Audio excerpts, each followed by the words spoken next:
Sister Arlene. Kunin na lang po ni Beth.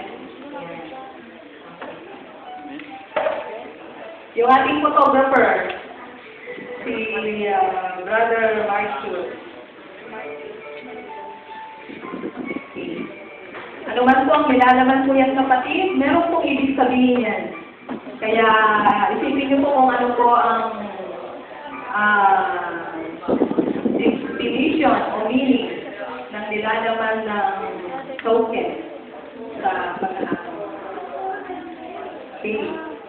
Thank you very much. Thank you po.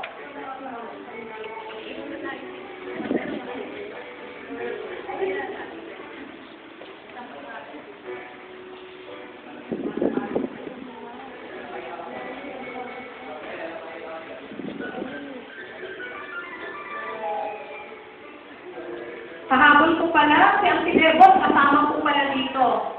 Na-speak ko po yung pangalan niya. Sister Bebot, our auditor. Yan po. Meron po tayong auditor, si Sister Bebot. Sorry po.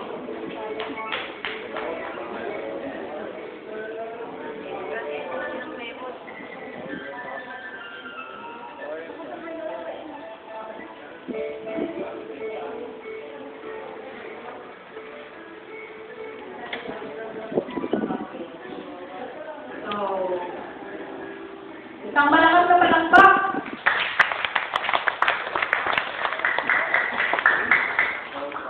So, maraming salamat po mga minamahal na leaders ng ating iglesia.